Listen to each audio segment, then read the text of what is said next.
I have this story. The road not taken by Robert Frost. Two roads diverge in a yellow wood, and sorry, that could not travel both.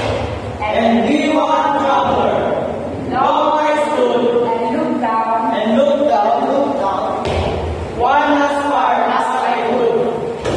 to where it led in the under road. That Then took the other, as just as just as fair, and having perhaps the better, the better thing. because it was rising and wanted burn. Those for that the passing it had heard them really about the same, and both that only equally big.